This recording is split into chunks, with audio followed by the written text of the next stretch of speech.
welcome to the Music and Crypto Podcast, powered by BeatzCoin. Sit back and listen to artists, crypto experts, and many different guests tell their stories as we get deep into the art of music and revolutionary crypto space. So let's get started. Welcome, everyone, to the Music and Crypto Podcast, powered by BeatzCoin. We are back with yet another episode. And before we get started, let's talk a little bit about what's been going on lately. Well, last week, if you haven't heard, we had a very special episode where we got to video chat with the one and only John McAfee. So if you haven't had the chance to check that episode out yet, you do not want to miss it. John says some very enlightening things, and we talk about several different topics, and it was just a great time. It was actually really, really good press for us because we had several articles written about us, and that's great because it really gives us exposure outside, and it's exposure that we need outside of, our wonderful Tron community. And other than that, the Vibravid platform is reaching each and every milestone, and it's awesome to see us close to finally having a product that people can use. And we also have brought in a small team to help us with artist relations, education, and integration. That's going to help us with our goal of attaining mass adoption.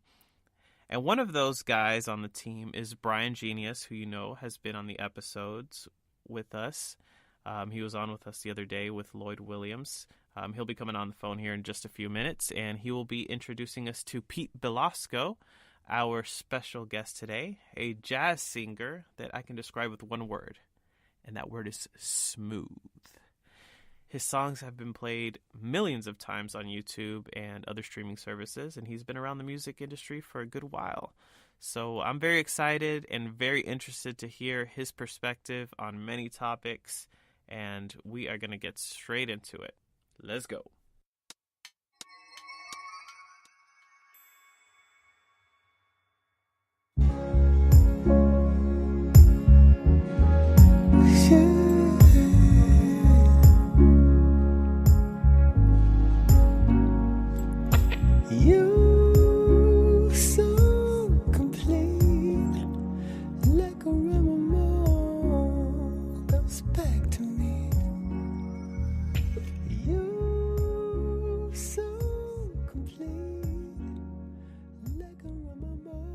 So, Pete, how are you doing, brother? Welcome to the Music and Crypto Podcast.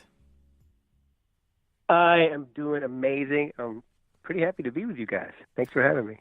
Absolutely. Brian, welcome. It's always great to have you on an episode. So, absolutely. I'm glad to be back again. Yeah, let's get straight into it. Brian showed me one of your new songs, RubberBall. Tell me a little bit about that. Correct. I loved it. And if I can describe it in one word, it was smooth, man. It was very smooth. So that's kind of what I do. That one was coming a little from the classic, a little more from the classic soul spectrum than normal. I always have a foot in it.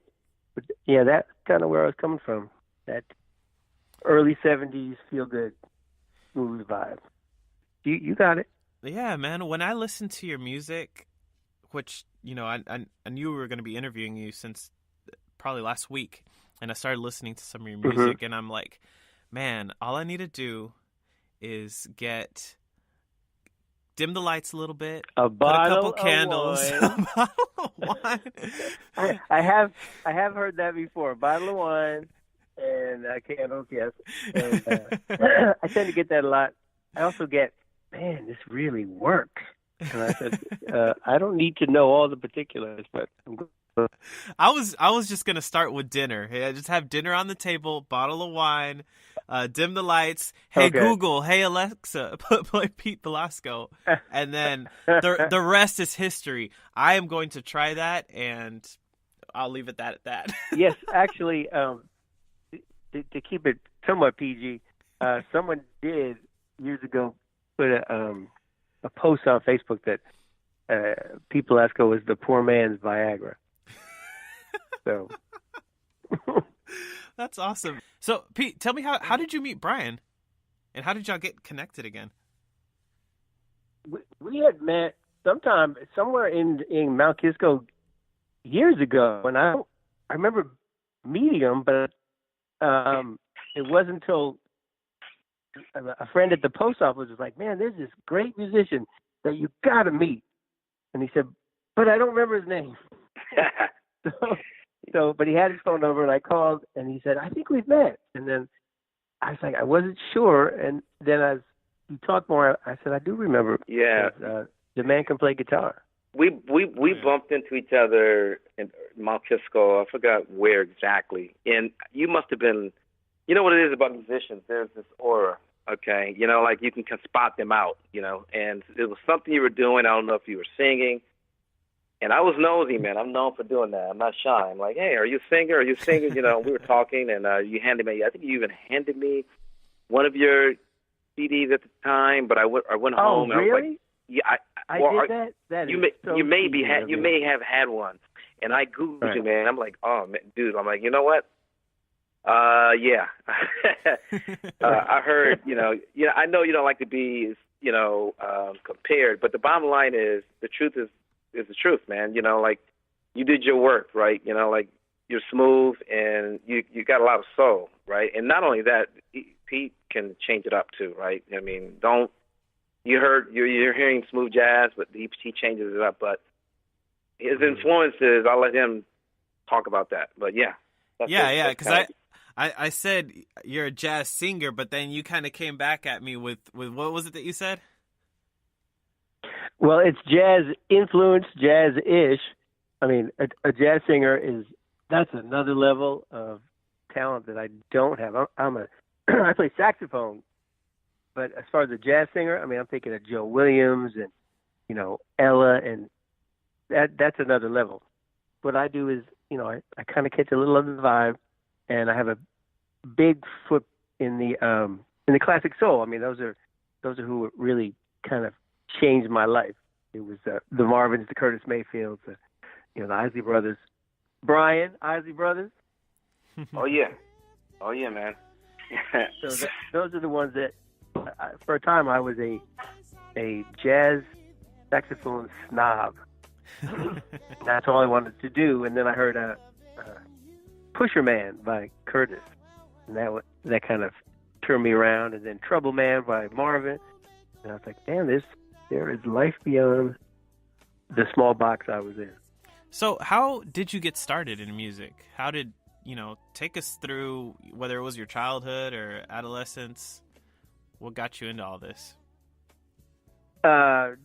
Just going through, I've got a good program in school, but I just been playing in bands around, and then went to a music school, Hart College of Music and Rutgers, and then I just kind of left town for a while. Went to Miami and did a whole bunch of like clubs and things like that, and was having a good time, and started writing kind of then. And then I thought I was going to be a writer, but I didn't have singers around to demo my stuff. I was like, shit, I guess I better I'll sing them until I can get someone else to come and sing them.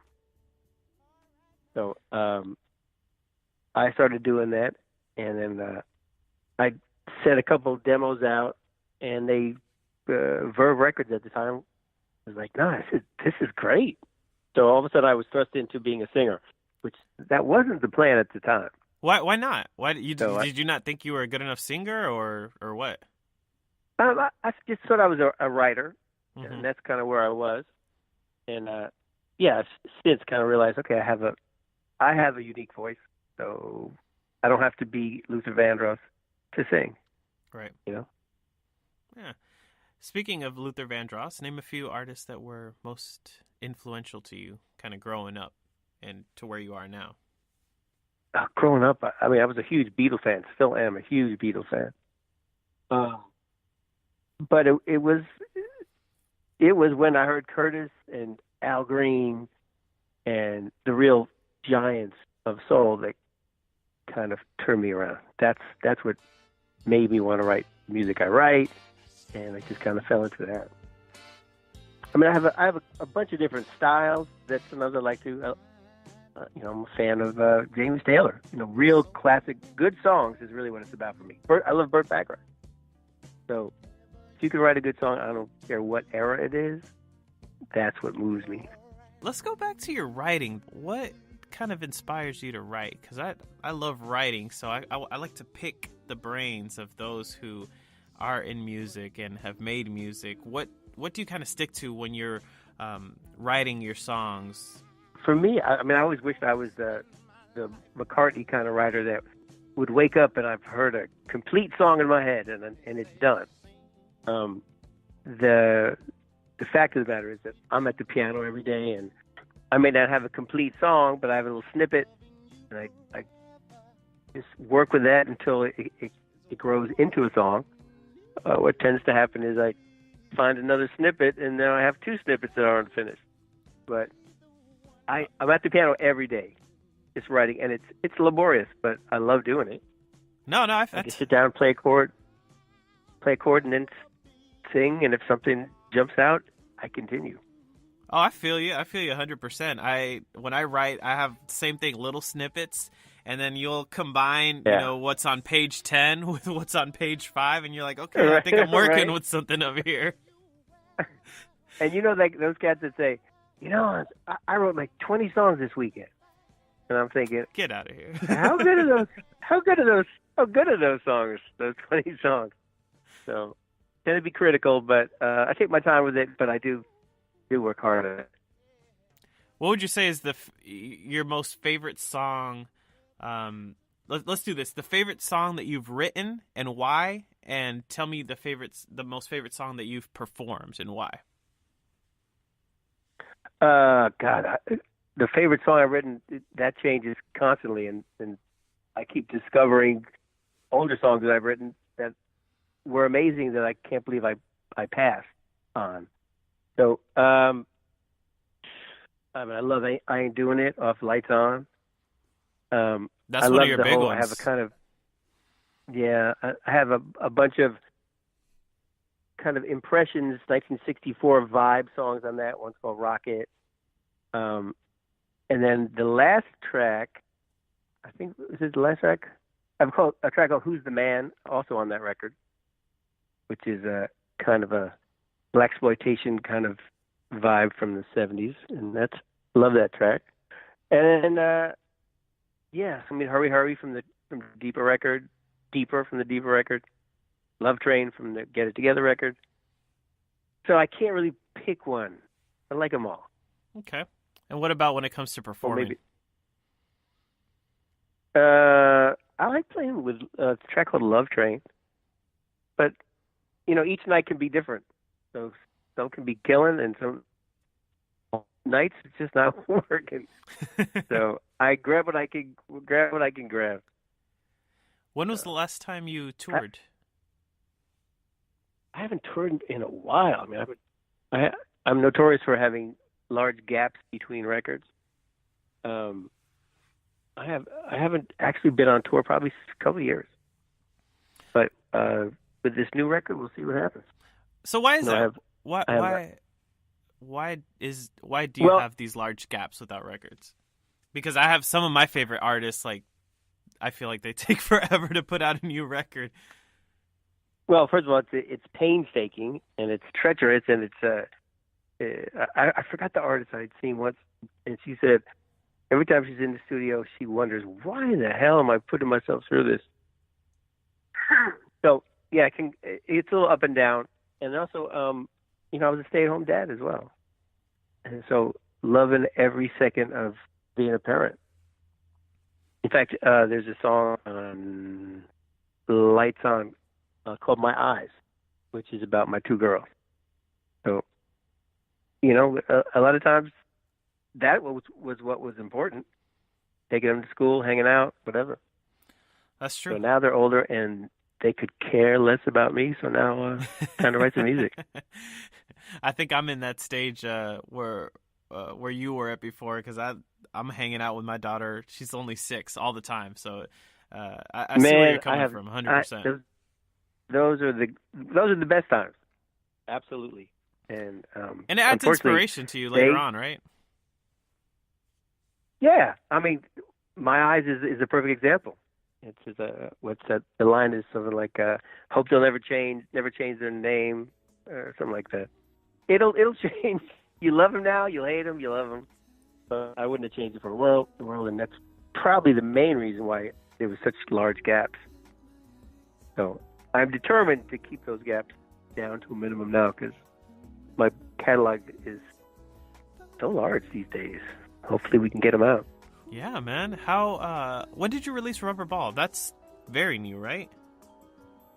Yeah, that was the 8th of this month. Yeah, this came out. Yeah, that's what I thought. Like just last week, man. That's awesome. And are you releasing an album anytime soon?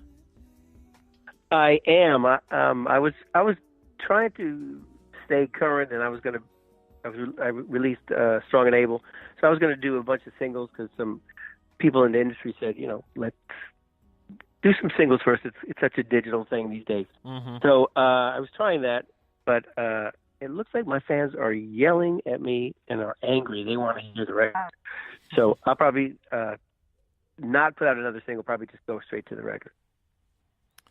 Yeah, I noticed that a lot of people are doing singles and they're doing shorter songs. And I think the reason why they're doing that is because the fact that the way the streaming platforms pay, like on per play, so a lot of people are doing shorter songs first. But I wasn't necessarily thinking that way. I was just thinking, when you put out a record, the people that do download, they're just going to download what they want anyway. So half of the songs they don't end up really listening to. Or, in the old days, they would look at iTunes and go, okay, which is the popular song? That's the one I'll buy. So, I thought, this is selfish. I want them to hear all the whole record. I want them to hear every track. So I thought if I was slow, they would hear it, but I guess I can't control them. I'll just give the people what they want. Yeah, that's true. Every fan base is a little bit different. Are you signed on a label right now? Right. Not now. Actually, I haven't been since the Deeper record. So Lights On was my own creation. I believe I made more money on that than the other label records. Wow. So labels, yeah, kind of how it works. So you have to pay back a lot of stuff. Yeah. Let's talk about that for a little bit because I'm sure Brian has told you, but BeatzCoin, our company Vibravid, we're making a platform for musicians. So we're aiming to solve a lot of problems in the music industry for the artist and putting them first. So tell me a little bit about kind of like the label versus not label from a business perspective and any other perspective you'd like to share, just so people can get an idea of how this stuff works. Well, I am musician first, businessman nth. I'm not really so well versed at that, but I do know that you have more control when it's yourself. The only problem is, you don't have the bank of the record company to advertise and do all those things. So it's a little more challenging. You make more of the money, but there's also a whole lot of extra work that you have to do. The promotion, that trying to get a booking agent, there's a whole lot of headaches. And if you're supremely motivated and are not fearful of the technology, it's got to be the way to go. So you keep most of the money in your pocket. That's exactly the goal that we're shooting for. Keep most of the money into the artist's pocket. Because, I mean, these big record labels are one thing, but then the other challenge is, like I was mentioning before, streaming. Because people just aren't, like you were saying before, like they would go and they would buy your song for, $199, $129, whatever the cost would be. But now everyone's just streaming that, and, man, you've got to get 1 million plays just to make a couple $1,000. Yeah. Yeah, I think it's, what is it, 0.0003 or 0.00003? I don't know. It's that's about right. Kind of my calculation at first was that for every 100,000 plays, you'd make about $700. But then I had another artist tell me the other day that on 1 million streams, you only make $4,000. So I'm like, holy cow, that's even worse. It comes out to a little worse than that, right? It's ridiculous, but it's kind of where it is now. And, I'm part of the problem too. I stream, you know. I don't buy like I used to buy. Yeah. So, I mean, we got to embrace it. Let's too, see what right? you guys got. Let's see where you guys are taking us. That would be exciting. Right. I think the important thing though is kind of circling back to what you said is having you being in control. You know, you suggested it's better to be independent. So if you could say, "Hey, I've got my music here. I'm going to give you this much at, you know, for free or at a lesser rate, and then, you know, you've got your more premium stuff." I think the dedicated fans are going to support you, and they're going to buy it, you know, because they want to hear the exclusive stuff that, you know, isn't necessarily available everywhere, right? Mm-hmm. No, I think that's going to be good. It's to demystify the blockchain and the whole crypto world. People can be slow to it, but the benefits, just like they were slow to streaming. But when it came, you know, there was a big shift, seismic shift. Right. So let's hope it shifts the other way too. Yeah. I mean, most of the artists that I talked to today in 2019, they're like, "Oh man, this is big work," and yeah, we acknowledge that. Mm-hmm. But it's kind of like you said, through education. It's going to be something that really benefits the music industry, and these artists, they're all for it. They're like, let's see how it goes. It might take a while, but they definitely want to see it happen, right? Well, it's good to be in on the ground floor, so when it takes off, at least you're there. Yeah, most definitely. Involved. So I know, because when I got into crypto, I was like, oh man, how do I do this? What is this? How does this work? So, you know, something that Brian and I and the rest of the team are working on is just making it ezy, because artists don't want to. Well, like you Brian said, you're an artist Brian first. is absolutely yes. First five places. But with the help of Brian, he's been kind of educating me, and has not made me feel like an ignoramus. Kid gloves. He can do he's really good at what he does. I'm very impressed at the fact that you could kind of see the difference and how important it is to be on your own. What type of advice would you give to those new musicians out there who are trying to make a living doing this? You basically just, it sounds corny, but just write the stuff you want to write, and do it for yourself, and then something will happen. Something good will happen. If you're trying to get out there and write some stuff that's not honest, for me, it'll take away, and I don't still think it will happen as fast. But when I first started writing music, I was trying to write hits, and nobody was looking my way. When I stopped trying to write hits, then I got signed quickly, actually. So I just try to be honest and write the best music I can, and that's what you should do. What was your moment? Like, what was that moment that took you from just another guy making songs to someone who's making a living and has fans and has popularity? Ages ago, I had a boating accident and had some hands in casts. And where I would have other people sing normally, I couldn't do that anymore because I was out of the area, and I had no one around me when I was recuperating. So I started singing. So it was the worst thing and the best thing for my career as far as making me become the artist I am today. And like I said, I thought I was just going to be a songwriter for other people. So my track "Love Train" I was trying to get Ron Isley to sing it. So I didn't have him where I was recuperating, so it had to be me. So. And it worked out. And yeah, it was good. It was all good. Man, so how long, when you had that accident, how long were you like that? Like 4 months or something. I had, pins in my hand and stuff. I was thinking, it was one of those moments that I think, okay, what am I going to do now? So I just started writing like I had never written before.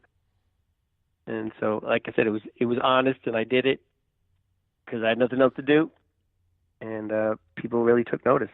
And you also said you played saxophone, right? Or you play saxophone, right? I do play saxophone. That was my main instrument actually. I Okay. was a saxophone player. And piano too, right? And Because you said you're at the piano every day. Yeah. Yes, but the saxophone, you haven't heard a lot of it on the last couple of records, but the next record was going to be it's a lot more jazz influence, and I'm going to play a lot more saxophone. So you will hear it. I play guitar, but I'm trying to learn piano, and like it's just not like I could play a couple chords, but I don't know, man. Left hand, right hand, like what can you say to help me keep going? I would say it's not about reading music. I don't know if that's where you're coming from. Just learn a couple. If you play guitar, then you already know some chord progressions and chord structure. Right. So you just grab a couple of structures and just keep learning a couple of new chords. You know, a chord a month. All of a sudden, you have a bunch of chords to choose from, and always listen to other music and try to transcribe it. I mean, you could probably transcribe from the guitar, and then, so you already know what the chords are. So you can just hunt and peck until you find the chords on the piano. But chord structure is really important. Okay. And listen to the great songwriters and see how they construct the song. Who's your favorite But don't worry about you're not. Sorry, go ahead. Sorry? Go ahead. I said, don't worry about becoming technically proficient.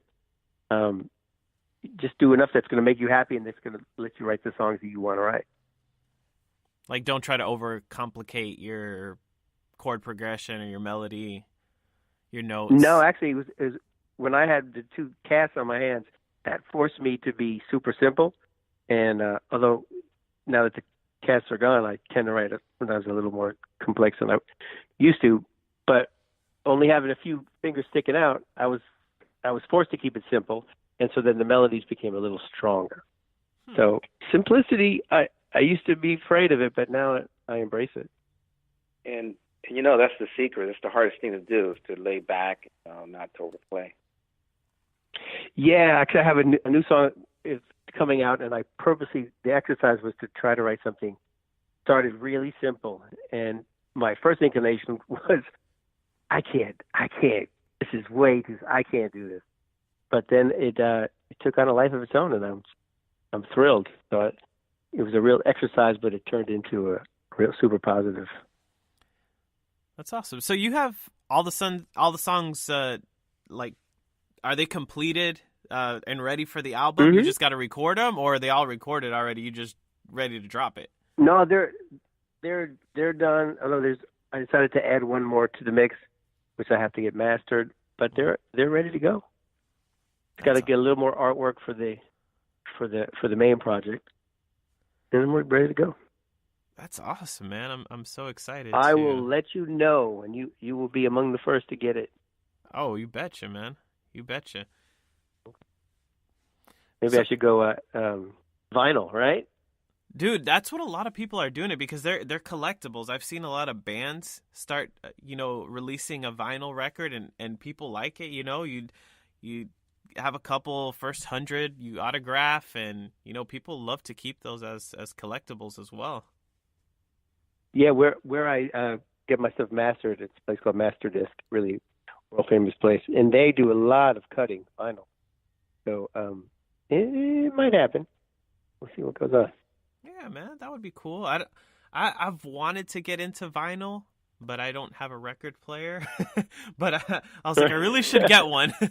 Sometimes I want to get it just because it looks cool. Yeah, just make sure you get the right one, because a lot of the newer ones you see at the department stores, they look really great and they're so cool, but the needles are terrible, and sometimes they run a little fast or slow. But you want to spend the money to get a decent turntable. Right. I remember when I was on a gig, and I think more people probably have turntables now than CD players. So I was on a gig, and this is a while back, but I had a CD with me. A guy asked, "What you do?" So I gave him a CD, and he looked at it, and I said, "What are you looking at?" And he said, "I just don't have any way to play this." So that's when I realized, okay, can't be a dinosaur. I see this whole thing has just changed on me. I wasn't looking. There'll be no more CDs in my future. Don't worry, I still have an 8-track. Right? You do not. I don't know if Alex knows about that. Right. I'm a little lost, just a little. Oh, well, okay, never mind. The clunky big piece of plastic. They're like If you go to the flea markets, they're find. bigger than the regular cassettes. Yeah, it's like it looks like half of a Betamax VCR tape. Oh, Yeah. okay. I actually, I've never really heard one. I didn't have one, but I know what they are. Yeah, I see them at the flea markets all the time. good collectors. Are you planning like any touring, any local performances? What's the plan after the record launches? I think I have something coming up. We have a handshake. I don't have all the particulars, but there's a couple festivals in the summer that I'm supposed to be doing, and I've just been getting a bunch of stuff on Smooth Jazz. They've always played me, so try to keep the profile up and try to get on some of these festivals is probably what the plan is, because I really have no interest in staying out on the road for long periods. So if I can get a couple of these festivals under my belt, like the old days, that would be great. Right. I do notice a lot of artists are staying on the road like for long times at a time. Like, how do you do that? Yeah, did you ever go through that where you were like touring almost 24/7? No, I didn't. I haven't done that. I was a few weeks out, a few weeks in, so I never had that because I also had kids I had to take care of. So it was always a hassle to go out of town to work it out with my wife. Like, okay, well, who are we gonna get? So sometimes easier to just get your mail. They call it mailbox money. Get your money from royalties. Like, stay home with the kids. But no, the plan is more so is to try to get a handle on some of my backlog material, because it's building up, and I need to finish a whole bunch of stuff. That's good. That means for all the fans out there, that means that you're going to be coming out with more and more and more. Then, right? Yeah, it's kind of embarrassing the amount that needs to be finished, and a lot of it is finished. So yeah, there'll be a few more quickly after this one. Before we close it out, I like to do a little segment where we just say kind of like our favorite things. And so I'm going to just kind of run down a list of different things, and you tell me what's your preference on them. So first off, what is your favorite rock band? The Beatles. I was just checking out a little bit of, my daughter is into Arcade Fire, and that was kind of cool. And so I try not to live in the past. And I can't think. Black Keys is killing. They're killing too, as far as the rock bands. Right. Who's your favorite singer-songwriter of the late 2000s, like 2010 and up? I don't know. I might be a little out of touch with that, but John Mayer's killing. I am a fan of Bruno Mars. I think that guy he's so steeped in the history, which is super impressive to me. That young cat he knows the history. When I went with my daughter to the show, and he opened music before the show opened. He was playing a bunch of James Brown. He was playing Sam Cooke. So hats off to him. And he can write his ass off. Yeah, you could tell that he has well-versed inspiration. What about changing the subject? Do you like waffles or pancakes? Oh, waffles, I think. All the musicians so far, they're going with waffles. What's your favorite? What's your favorite food? Type of food? Yeah. Maybe Thai food. Thai food. Oh man, I love that cashew chicken. Sushi. That's my favorite from there. Yeah, Thai food, sushi, Indian, anything with a little kick.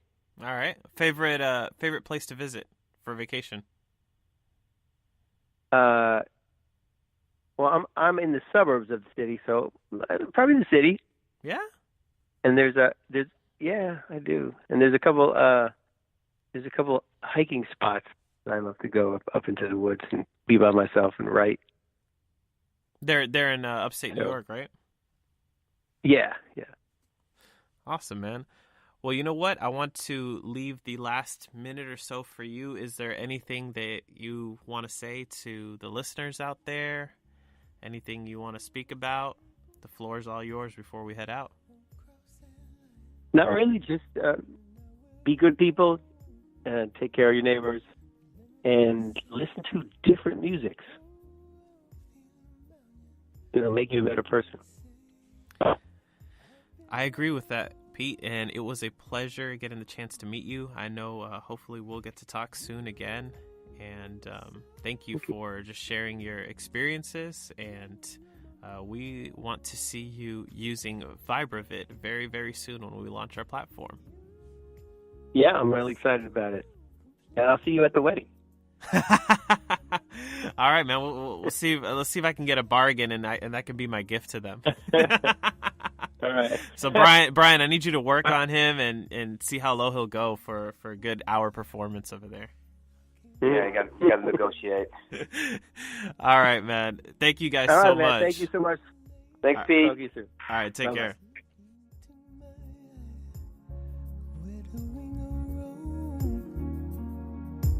Needs to be said. You must train and narrow. Needs to be said. It's third and low.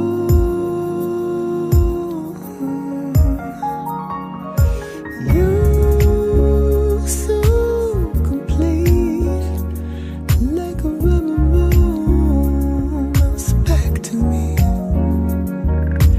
You so complete, like a rubber ball, babe, bounce back to me.